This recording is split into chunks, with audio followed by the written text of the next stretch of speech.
Recuerdo una anécdota que un amigo mío, pastor, un día me estaba contando y él estaba organizando un campamento de jóvenes hace muchos años. Y pues fue a alquilar un rancho para esto y resulta que el dueño del lugar decía ser cristiano. Y cuando él preguntó que para qué se quería el rancho, pues mi amigo le explicó que era para un campamento juvenil. Y el dueño, con un poquito de nostalgia, le dijo, ah, sí, me acuerdo cuando hacíamos eso. Y mi amigo entonces le preguntó que en qué iglesia se congregaba, en qué iglesia estaba sirviendo. Y pues no, le dijo, ya no, eso eran cosas de jóvenes. Este breve anécdota pues ilustra una realidad que es muy preocupante en la iglesia de todos los tiempos.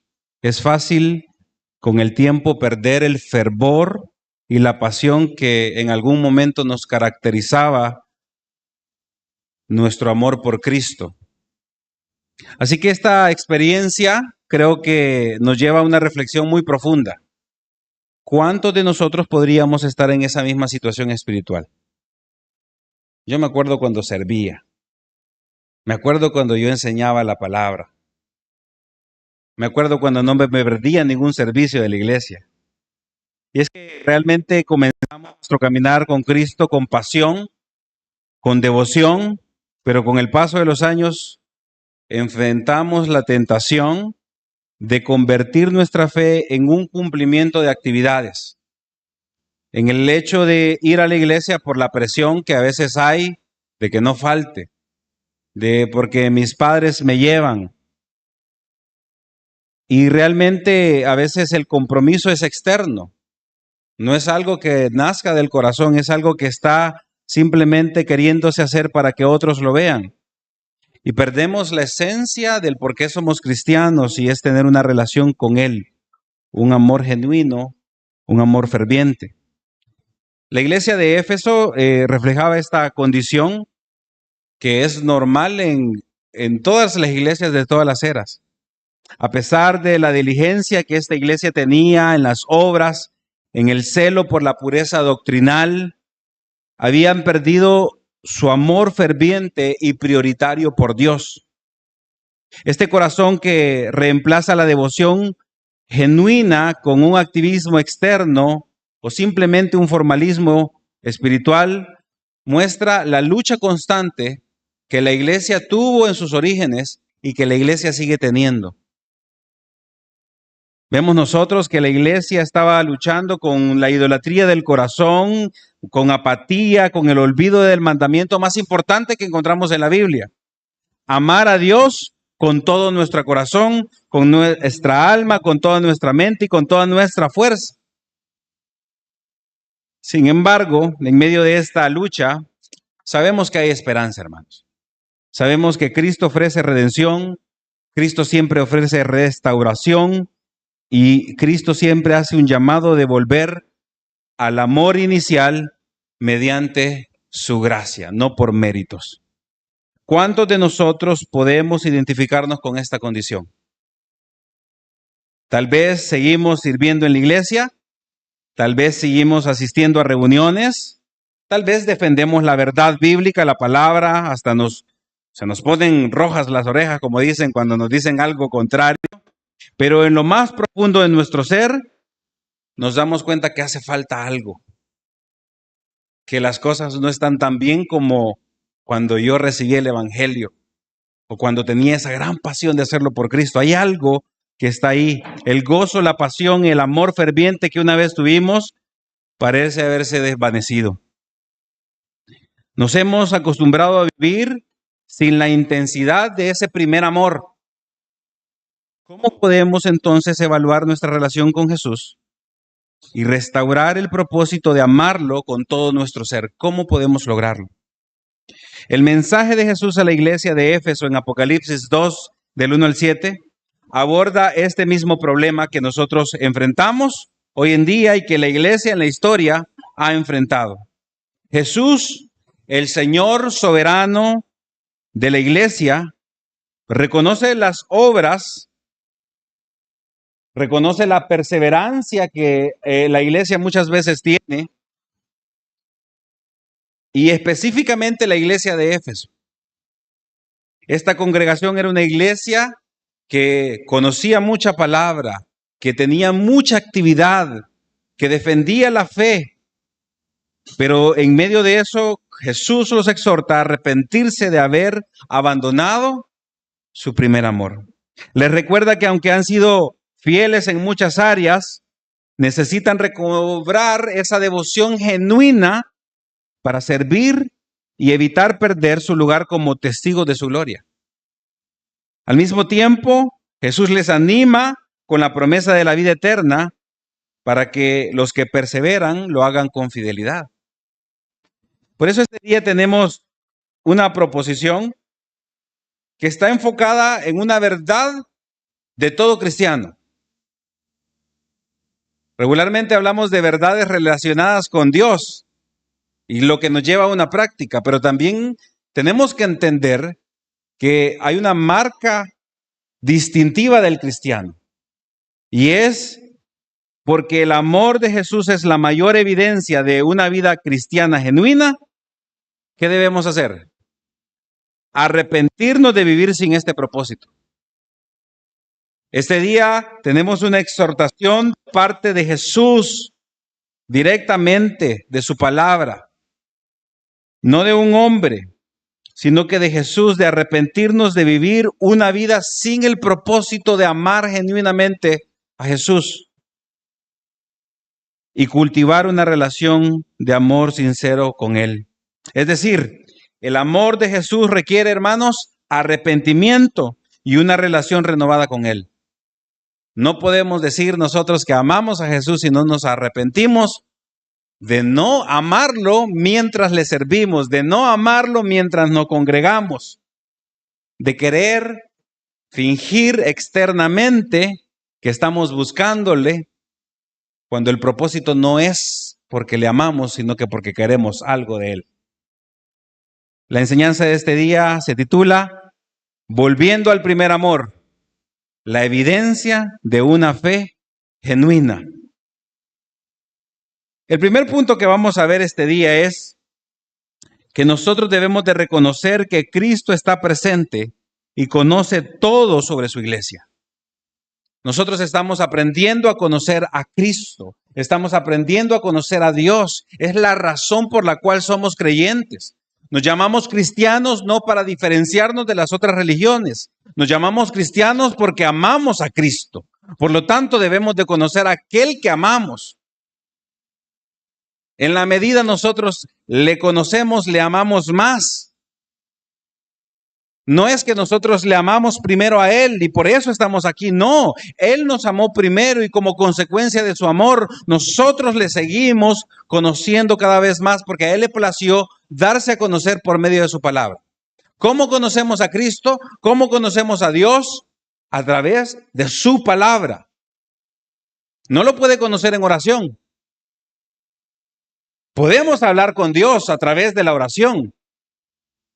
Pero la forma en que Él se revela al hombre es a través de su palabra. Nosotros hablamos con Dios a través de la oración y Dios habla con nosotros a través de su palabra.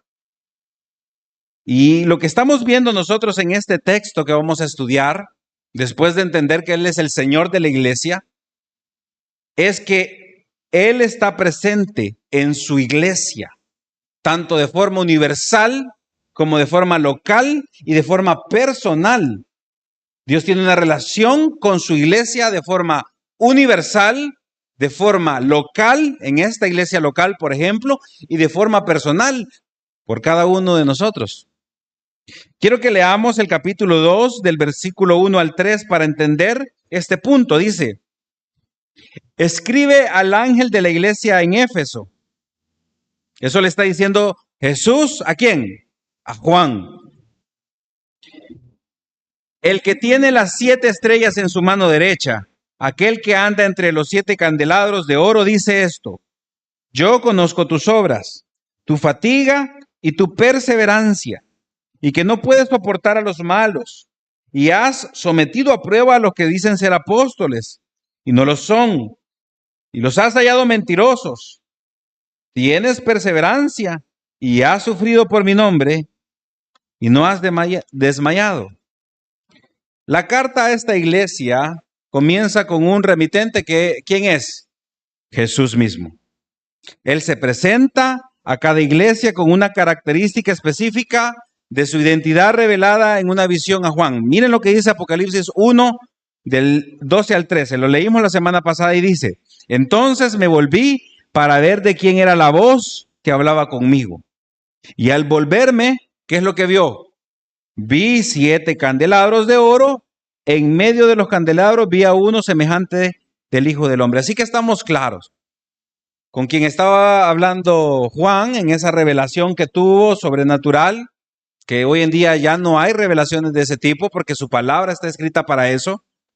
Lo que nosotros estamos viendo en este texto es que es Jesús que se presenta a Juan y da la descripción para las iglesias de lo que es él, y ahora específicamente se describe como quien tiene en su mano derecha las 7 estrellas y camina en medio de los candeleros de oro. ¿Qué simboliza esto? Simboliza su autoridad y el cuidado que él tiene con su iglesia. Los simbolismos que nosotros vemos no deben distraernos. El mensaje que Jesús quiere darle a su iglesia a través de este simbolismo tan hermoso es que veamos lo grande que es Él. En su mano derecha dice que tiene las 7 estrellas y camina en medio de los candelabros. Jesús está presente en su iglesia no como un observador distante, hermanos, sino como el Señor que sostiene y guía a los pastores de cada congregación y las congregaciones. Él no delega su responsabilidad de edificar su iglesia. Él es responsable, nos utiliza, pero Él está presente en todo tiempo. Él no es el padre ausente que algunos pudieron tener. Sé que si nosotros hacemos memoria de algunas historias, de algunos miembros de iglesia, pueden contar de que el padre solo estuvo ahí para aportar dinero, o quizás ni estuvo en casa nunca. Esa figura que tenemos errónea de un padre no es la que tenemos que tener de Cristo Jesús que gobierna su iglesia. Jesús en Mateo 16, del 16 al 18, le dijo a Pedro: Simón Pedro respondió: tú eres el Cristo, el Hijo del Dios viviente.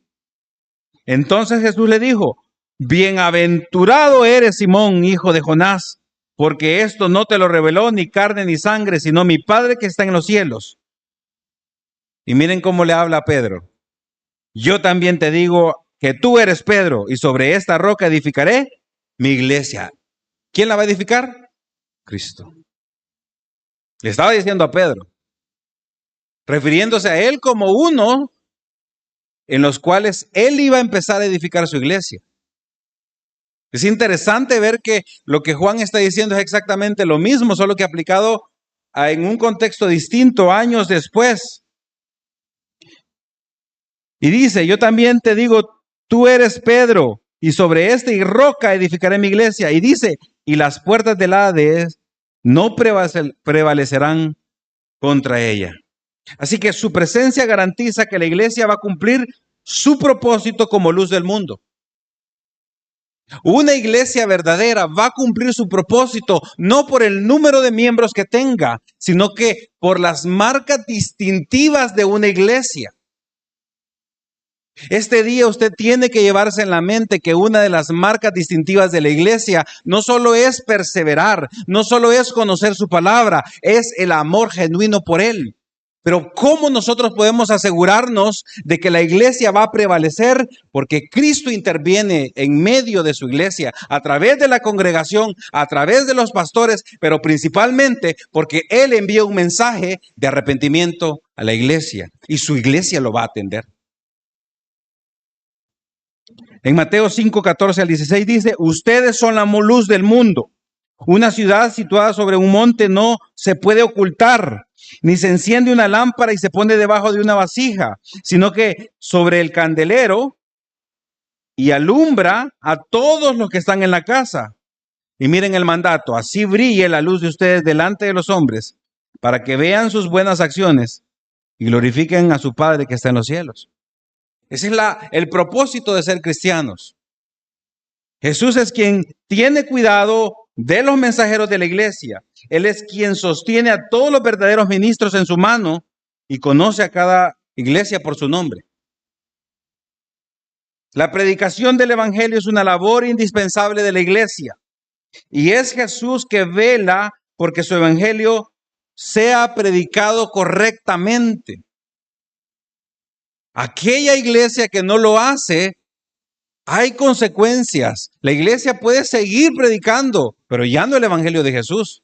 Y eso pasa con muchas iglesias. Empiezan con una gran pasión por Dios, pero en el camino se olvidan de Dios y tienen una gran pasión por la obra. Y Cristo se encarga de que ya no sea su iglesia, aunque sigan funcionando. Lo que nosotros vemos acá es que la iglesia tiene el propósito de que brille en los hombres, que se vean las buenas obras. Si pasamos por desapercibido siendo cristianos, hay un problema con la luz que se nos ha encomendado. La predicación del evangelio no es simplemente dar teología, no es un instituto bíblico, no es seminario. Se trata de que el mundo conozca la obra, la práctica, que se le note que es la iglesia de Cristo. Eso es lo que está ahí. Miren lo que dice Romanos 10 del 13 al 15. Porque todo aquel que invoque el nombre del Señor será salvo. ¿Cómo pues invocarán a aquel a quien no han creído? ¿Y cómo creerán en aquel quien no han oído? ¿Y cómo oirán sin haber quien les predique? ¿Y cómo predicarán si no son enviados? Tal como está escrito: cuán hermosos son los pies de los que anuncian el evangelio del bien. Está en la mano de Dios la predicación. Él la tiene en su mano derecha, lo tiene agarrado. Esa es la intención del texto. Dice que está en su mano. El que tiene las 7 estrellas en su mano las tiene agarradas, las tiene bajo su control. Es una labor hermosa, pero no solo se trata de teoría, hermanos. No solo son obras. Aunque Jesús está elogiando las obras de la iglesia, la fatiga y la perseverancia de la iglesia de Éfeso. Miren, dice: yo conozco tus obras, dice Apocalipsis 2, del 2 al 3. Y tu fatiga y tu perseverancia, y que no puedes soportar a los malos, y has sometido a prueba a los que dicen ser apóstoles y no lo son, y los has hallado mentirosos. Tienes perseverancia y has sufrido por mi nombre y no has desmayado. Esta iglesia era capaz de distinguir entre un verdadero apóstol y uno que no. Hermosa característica realmente. Hoy en día, usted sabe si las predicaciones que le aparecen en el TikTok y en el Instagram son predicaciones bíblicas o solo mencionan a la Biblia para lucrarse. Esta iglesia sí sabía. No había Instagram, obviamente. No había TikTok ni nada de esto. Pero tenía el criterio para decir: esto no es bíblico, esto no es de Dios, esto es falso. Era parte de los logros de la iglesia, pero no era suficiente para prevalecer en medio de un mundo idólatra. No es suficiente un seminario teológico. Si no, entonces vayamos a un seminario teológico, aprendamos mucha teología y cerremos las iglesias. No es la función de un seminario teológico ser la iglesia. Contribuyen a conocer mejor la palabra de Dios, pero no son la iglesia. Por lo tanto, esta iglesia estaba funcionando como un seminario teológico que tenía mucho conocimiento, que podía decir: Jesús es el Señor, y no, César es el Señor. Es una iglesia de verdad envidiable, pero no es suficiente para prevalecer en el tiempo como la iglesia de Cristo. Este reconocimiento no es superficial, sino profundo, basado en su conocimiento íntimo de cada obra y de cada sacrificio. Eso es lo que Jesús hace. Jesús está haciendo una evaluación profunda de cada iglesia y la está poniendo en los orígenes de la iglesia como una muestra de lo que la iglesia iba a ser en el futuro y de lo que la iglesia debía guardarse. Es hermoso saber que Cristo pidió a Juan que escribiera a nosotros hoy que estamos acá sentados también. Y eso debería hacernos sentir especiales. ¿Qué mujer no se alegra? Hace poco estaba viendo una película de un músico en los Estados Unidos muy importante, un moreno. Y resulta que el conductor era un italiano que era un poco racista, pero en el tiempo que empezó a convivir con él, empezó a quererlo.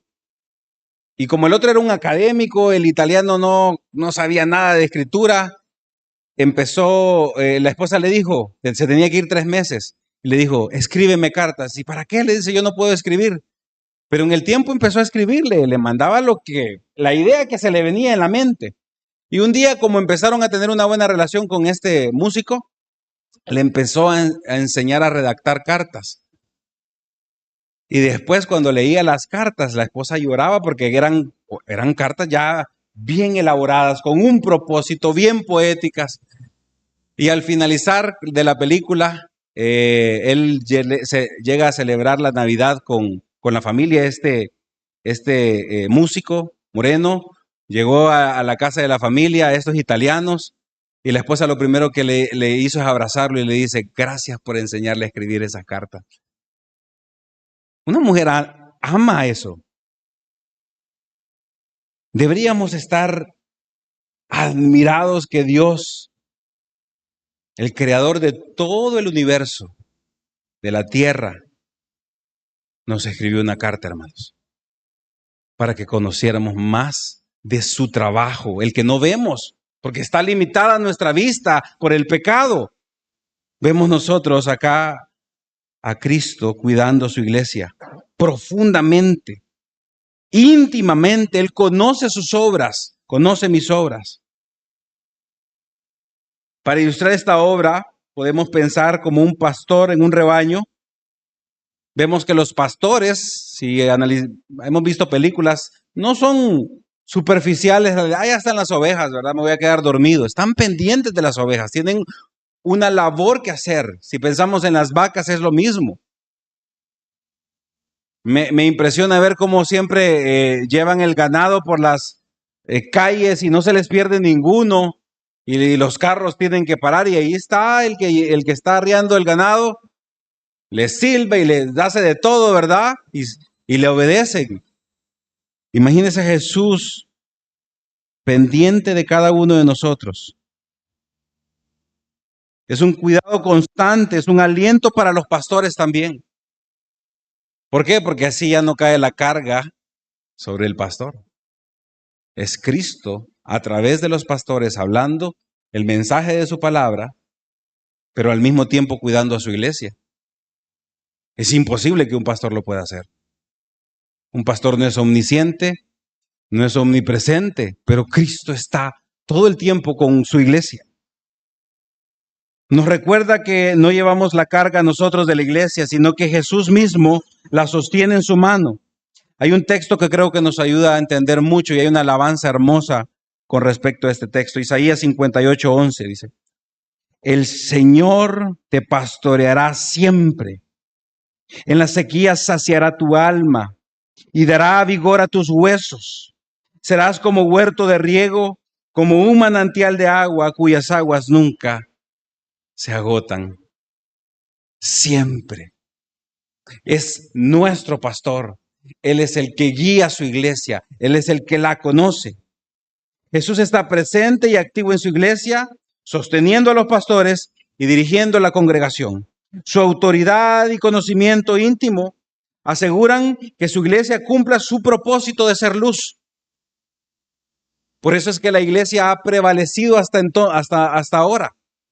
La verdadera iglesia en medio de muchas iglesias falsas que se dicen ser iglesias, la verdadera iglesia prevalece y dirigida por Cristo. En el mundo actual, las iglesias enfrentan desafíos similares a las que la iglesia de Éfeso tenía. Una iglesia que estaba siendo perseguida, que tenía presiones culturales al igual que nosotros, que tenemos falsas doctrinas. Los líderes y congregaciones pueden sentirse abrumados, cargados con el peso de la iglesia, como si dependiera de ellos. Eso es algo que se va a vivir, y por eso es que muchas veces se recurre a estrategias de hombre, a luces, a altares impresionantes, a pastores que tienen que estar vestidos con el mejor traje para poder ser admirados por la gente y así captar la atención de las personas. Las iglesias se ven tentadas ante la apatía muchas veces de la predicación del evangelio. Las iglesias se ven tentadas a hacer prácticas de mercadeo para poder atraer a personas. Separar a los jóvenes de la congregación para que se sientan parte de la iglesia. Y separándolos de la iglesia. Los pastores y líderes debemos reconocer que no estamos solos en la labor. Jesús, como el verdadero capitán de la iglesia, sostiene su iglesia y provee al mismo tiempo fortaleza a través de su palabra. Por lo tanto, debemos de confiar en Él, especialmente en los momentos de fatiga y desánimo. Cuando parece que nadie quiere seguir caminando, cuando parece que nadie quiere entender la voz de Dios, Él sostiene a su iglesia verdadera. Las congregaciones deben desarrollar una conciencia diaria de que Cristo está presente en la iglesia, tanto en la iglesia local como en su día a día. En su trabajo, Cristo está presente en usted, a través de usted. En cada reunión, en cada obra, recuerde que Él está en medio de ustedes velando por su iglesia. Así que es necesario que evaluemos si estamos viviendo con la convicción de que Cristo está presente. Evalúese. ¿Piensa que usted está solo? No está solo. Él está observando lo que hace y lo que no hace. Sus decisiones, sus obras y su adoración realmente reflejan la verdad de que Cristo está presente. Y eso nos lleva al siguiente punto. Arrepiéntase si ha perdido el primer amor. Porque el conocimiento para esta iglesia específicamente no era suficiente para Dios. Miren lo que dice el versículo 4 al 5. Pero tengo esto contra ti, que has dejado. Recuerda, por tanto, de dónde has caído y qué dice. Y arrepiéntete. Y haz las obras que hiciste al principio. Si no, vendré a ti y quitaré tu candelabro de su lugar, si no te arrepientes. Jesús, en su mensaje a la iglesia de Éfeso, no solo reconoce las buenas obras, no solo reconoce que han perseverado, sino que también les reprende porque han abandonado su primer amor. Esta reprensión va al corazón de la relación con Dios. Lo que se señala es un fallo en las motivaciones de la iglesia. La iglesia estaba haciendo lo correcto. El problema es que la motivación no era correcta. La fidelidad que la iglesia tenía era algo externo, pero no la fidelidad interna del mandamiento, de los dos mandamientos más grandes, principalmente el de amar a Dios. Dice Mateo 22, del 37 al 40. Mire lo que Jesús le enseñó a sus discípulos. Y Él contestó: amarás al Señor tu Dios con todo tu corazón y con toda tu alma y con toda tu mente. Este es el grande y primer mandamiento. Oigan bien, primer mandamiento. Y el segundo es semejante a este: amarás a tu prójimo como a ti mismo. De estos dos mandamientos dependen toda la ley y los profetas. ¿De qué le sirve a la iglesia tener conocimiento teológico? Le está diciendo. ¿De qué le sirve todo lo que han hecho? Identifican a falsos profetas, los malos, lo que hacen el mal, pero han perdido su primer amor. Y aunque la iglesia tenía un alto estándar doctrinal y se oponía a los falsos apóstoles, Su amor por Dios y por los demás había menguado.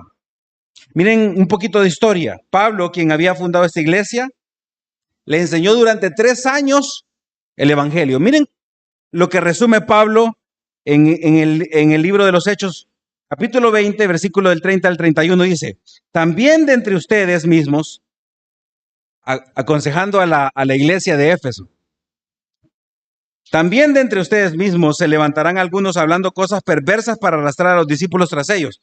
Obviamente, Pablo durante años les había estado enseñando esto. 2 generaciones después, todavía lo practicaban. Pero dice el versículo 21, por tanto, estén alerta recordando que por 3 años, de noche y de día, no cesé de amonestaros a cada uno con lágrimas. Un maestro en un instituto de teología no enseña con lágrimas, hermanos. Tome un curso de teología. Lo que estamos viendo acá es que Pablo le enseñó con amor a ellos la advertencia de que iban a venir falsos maestros. La iglesia tiene que conocer, hermanos, de que van a haber falsos maestros, pero no va a perseverar si antes no tiene primero a Dios como su amor. Había establecido claramente que el propósito de la instrucción era el amor nacido de un corazón puro, una buena conciencia y una fe sincera. 10 años después de esto, Pablo le escribe a Timoteo lo siguiente, que era un pastor de la iglesia en Éfeso. Miren lo que dice, 1 Timoteo 1, del 3 al 6. Tal como te rogué al salir para Macedonia, le está escribiendo a Timoteo, que te quedaras en Éfeso para que instruyeras a algunos que no enseñen doctrinas extrañas. Lo mismo. Ni prestaran atención a mitos y genealogías interminables, lo que da lugar a discusiones inútiles, en vez de avanzar el plan de Dios, que es por la fe. Así te encargo ahora. Pero el propósito de nuestra instrucción es el amor nacido de un corazón puro, de una buena conciencia y de una fe sincera. Pues algunos, desviándose de estas cosas, del amor puro, ¿sí?, de la buena conciencia y de la fe sincera, los que se desviaron de eso, dice, se han apartado haciendo ¿qué? Una vana palabrería. Así que la iglesia fue enseñada a perseverar en identificar las falsas enseñanzas, pero también a hacerlo con amor. En Efesios 1:15 dice la característica de esta iglesia. A la iglesia que está reprendiendo, que le dice que tiene algo en contra de ella. Hermanos, yo no sé si usted es esta iglesia, pero Dios tiene algo en contra de alguien en esta iglesia. Y eso debería tenernos alertas. Porque mire cómo era la iglesia. Por esta razón también yo, habiendo oído de la fe en el Señor Jesús que hay entre ustedes y de su amor por todos los santos. Era una iglesia que tenía amor, que amaba a Dios. Jesús, a través de la reprensión, les insta a recordar de dónde han caído. Arrepiéntase y vuelva a esas obras del principio, les está diciendo a esa iglesia. Si no lo hacían, la advertencia era que iba a quitar su candelabro. Lo que significaba que dejarían de ser reconocidos como su iglesia. Esta amonestación lo que subraya es que el arrepentimiento y el retorno al amor ferviente por Dios y por el prójimo no era opcional. Una iglesia no solo se caracteriza por el conocimiento doctrinal, ni por el sacrificio, sino por el amor a Dios. Y eso un pastor no lo puede ver. Eso su esposo y su esposa no lo puede ver. Eso lo ve Jesús. Y Él sabe si usted ha abandonado el primer amor. Porque Él conoce a su iglesia. Los hijos y los nietos de las personas de esta iglesia se oponían a la herejía. Demostraban que perseveraban en satisfacer las necesidades de iglesia, pero se quedaban cortos en cuanto al entusiasmo genuino por el Señor. Podemos estar cantando teología, hermanos, sin amor. Podríamos saber mucha información de la historia del Evangelio en Santa Ana, en el mundo, de dónde vienen las doctrinas, pero sin amor, hermanos, de nada sirve. En algún momento, el dueño de la iglesia quita el candelabro y la iglesia puede seguir funcionando y el hombre sería el dueño de esa iglesia falsa. Se llena con muy buena doctrina, pero falsa. La advertencia está, porque Él es el dueño de la iglesia. Cristo es el dueño de la iglesia, no lo son los hombres. No son las congregaciones. Él es el que cuida su doctrina, que sea predicada con amor genuino. Esto es como un matrimonio que, aunque sigue unido, probablemente funcional, ha perdido la chispa del amor. ¿Cuántos matrimonios hay así? Dentro de la iglesia cristiana, hermano. Fuera de la iglesia cristiana no hablemos. El problema es dentro de la iglesia cristiana. Estamos en la misma casa, pero somos conocidos nada más. Qué frase tan común en la iglesia cristiana, hermanos. Eso describe muy bien a la iglesia sin amor. Acostumbrada a ir todos los domingos a la iglesia. Acostumbrados a leer la Biblia. A levantarse a orar todos los días, probablemente. Pero sin amor. ¿Qué cosas han desplazado a Cristo como su primer amor? ¿Y cómo puede restaurarlo? Los cristianos hoy en día enfrentamos desafíos similares a la iglesia de Éfeso. Y es un peligro para una iglesia naciente también. Es una advertencia necesaria. Debemos no valorar más el activismo y la corrección doctrinal, porque esto nos va a llevar a una rutina. Debemos entender de qué se trata el Evangelio. Todo parte del por qué soy un creyente. Todo parte de entender qué es lo que Cristo hizo y lo que me llama a mí como persona que odia a Dios, a arrepentirme. Todo parte de ahí y de entender de que no se trata de huir del infierno porque tengo miedo. Se trata de que el infierno es pasar eternamente alejado de Dios. Esa es la ira de Dios. De eso nos está salvando Dios. Y solo un cristiano verdadero anhela no estar eternamente enemistado con Dios. La iglesia no es un lugar para consolar las pasiones temporales de la carne. Es un lugar para aprender a amar a Dios eternamente. La pregunta es de ¿qué voy a hacer en el cielo? Qué aburrido estar adorando a Dios y conociéndole. Solo una persona que no conoce el verdadero evangelio puede decir que va a ser aburrido conocer a Dios eternamente, hermanos. Y ahí se separan las ovejitas de los cabritos.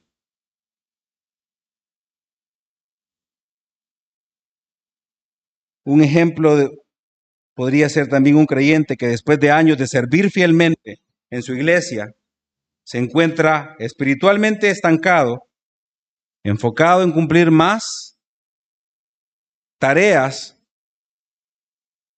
que amar a Dios. Hermanos, el llamado, según este texto que estamos leyendo, el versículo 5 es, recuerden de dónde hemos caído. Reflexione de cómo era nuestra relación con Dios cuando comenzamos. Arrepiéntase, confiese que hemos descuidado nuestra relación con Dios, que estamos más enfocados en otras cosas, en propósitos personales, y vuelva a tomar esas prácticas iniciales de entender la pasión por Dios.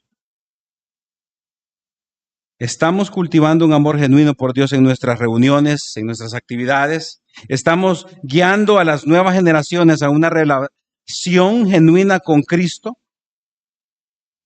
¿Qué está haciendo con sus hijos, hermanos? Por eso, finalmente, hermanos, escuchar su palabra es una evidencia de su amor por Cristo.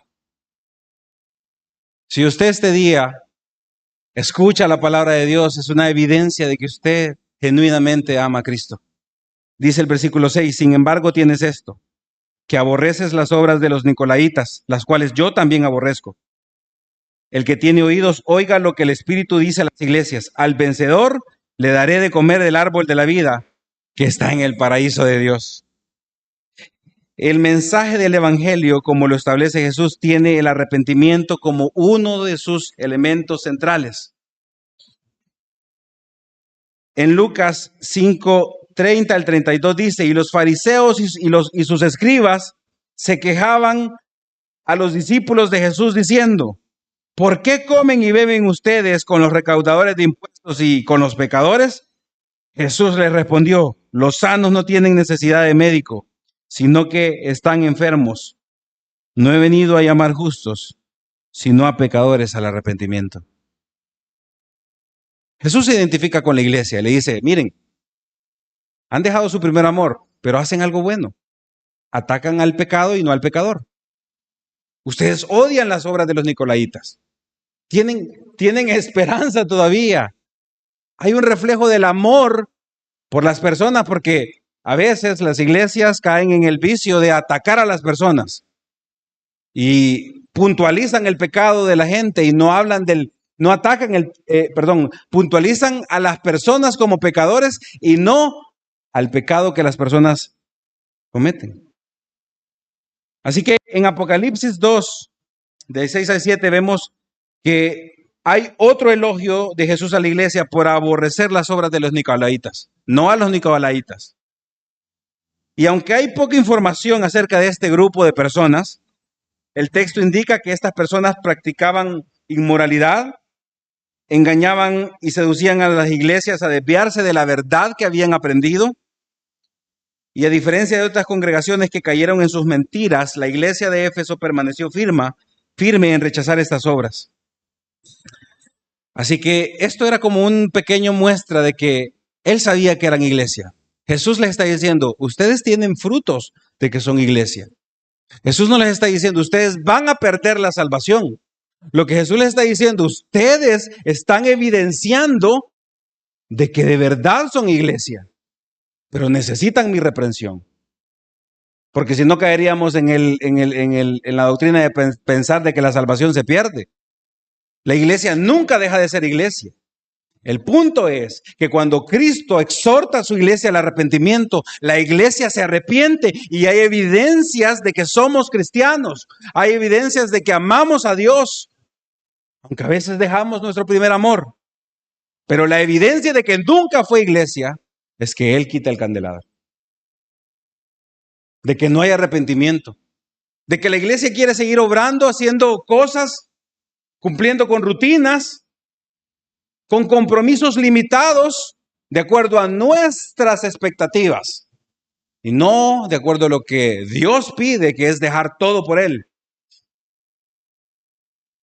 Por eso dice, el que tenga oídos, oiga lo que el Espíritu dice a las iglesias. Y ojo que aquí cierra, de aquí en adelante, cada mensaje a las iglesias cierra con esto. El que tenga oído, oiga lo que el Espíritu dice a las iglesias. Es decir, este es un mensaje para todas las iglesias de toda la historia. Es un mensaje que nosotros tenemos que abrazar. El mandato no solo es para Éfeso, es para la iglesia universal, incluyendo esta iglesia este día. La obediencia a su palabra es evidencia del amor por Él. Y escuchar con atención significa actuar conforme a lo que Él ordena. La promesa de que Cristo va a hacerles vencedores y que van a comer del árbol de la vida es un símbolo de la comunión eterna con Dios. Realmente ahí debería decir, no el que venza, sino que el que esté venciendo. Es una acción continua y progresiva, por eso da lugar a la confusión. La marca distintiva de un creyente es que aunque peque, continúa el resto de su vida venciendo.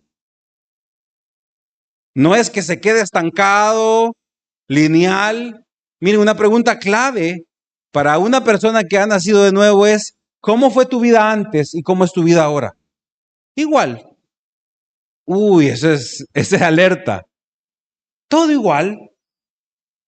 Aconseja en las redes sociales, pone versículos bíblicos.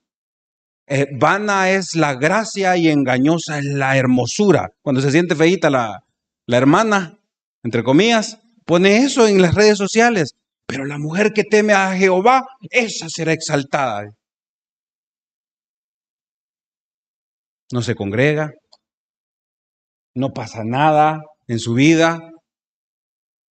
Pero Dios te bendiga. Primero Dios. Amén. Gloria a Dios. Arrepentimiento continuo, hermanos.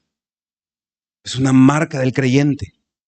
Dice, el que esté venciendo, permaneciendo en la verdad hasta el fin, porque es algo que Cristo hace por su iglesia.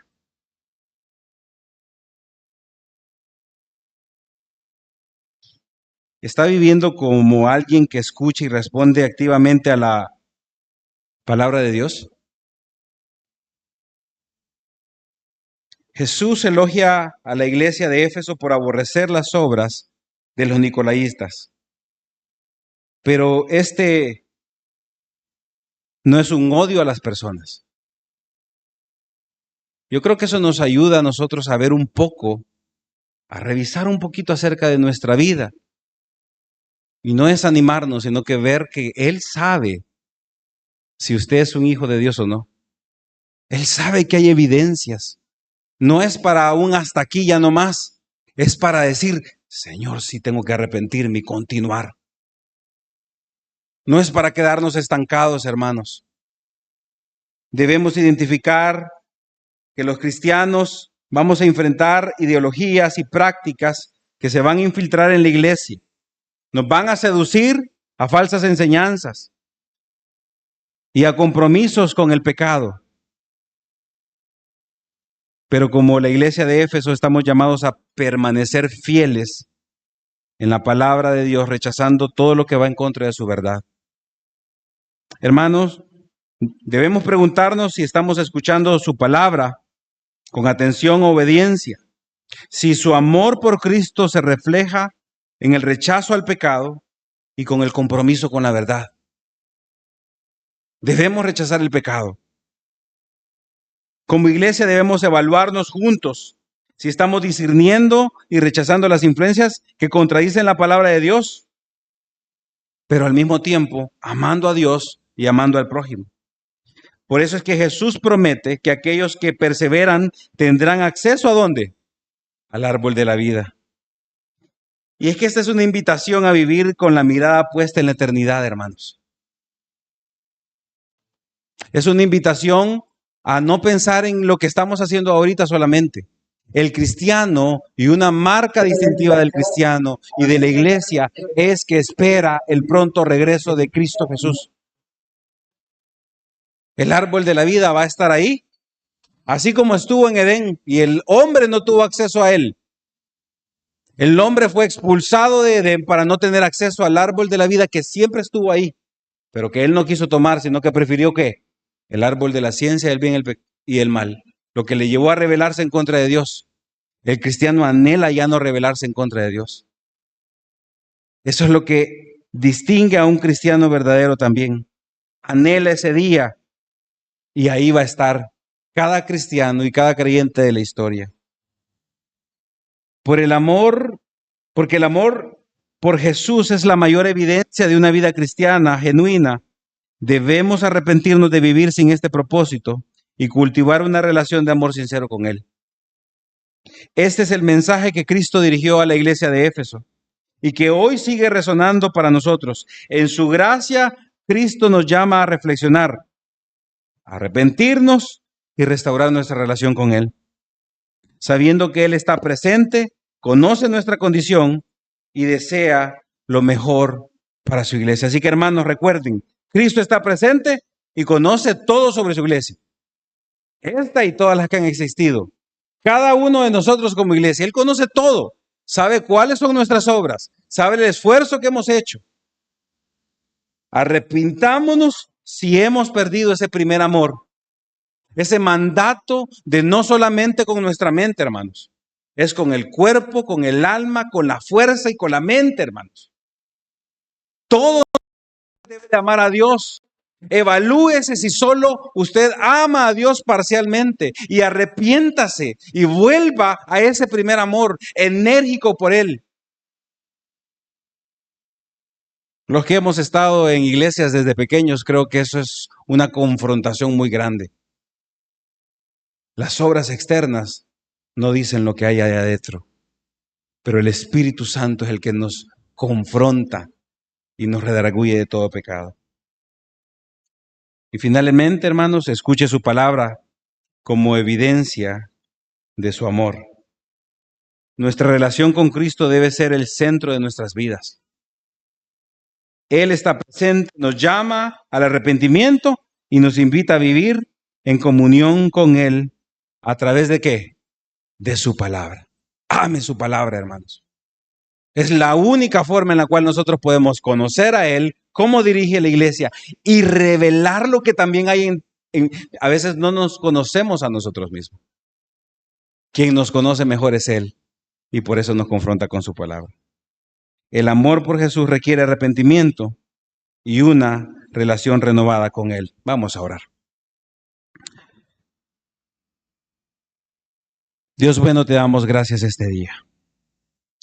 Gracias porque nos das la bendición, Señor, de estar acá reunidos, siendo confrontados por tu palabra. Así como confrontaste a tu iglesia en los orígenes.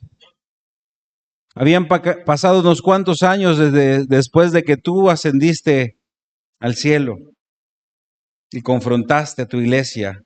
Se había apartado de aquello que era importante, Dios. Este día el mensaje es el mismo. Perdónanos, Señor, porque nos hemos olvidado de ese primer amor. De amarte con todas nuestras fuerzas, con toda nuestra alma, con toda nuestra mente, con todo nuestro cuerpo, Dios. Nos hemos dedicado a actividades, a rutinas, a tradiciones. Pero ayúdanos a volver a ese primer amor. Si hay alguien que acá, Señor, nunca ha experimentado ese primer amor, porque conoció un falso evangelio o porque nunca se lo han predicado, Dios. Si este día tú estás llamando al arrepentimiento a alguien para salvación, Señor, que pueda confiar en la obra de tu Hijo amado en la cruz del Calvario y que pueda crecer en esta iglesia local, Dios. Yo te pido, Señor, por esta iglesia local que somos una iglesia joven, que nos ayude, Señor, a ir viendo las características de una iglesia, a todo lo que tú recatas como elogio, como parte de lo que una iglesia debe de hacer, Señor.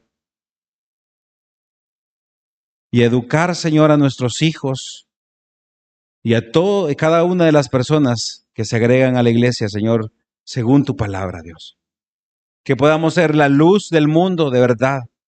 Que podamos iluminar a otros con tu verdad, a través de las buenas obras que tú preparaste de antemano para que anduviéramos en ella, Dios. Ayúdanos, Señor, como iglesia, y que confiemos en que eres tú, el que nos conoce, el que nos sostiene, que nos llama al arrepentimiento y que nos permite ver la evidencia de la salvación que tú hiciste en cada uno de nosotros. En el nombre de Jesús, oramos.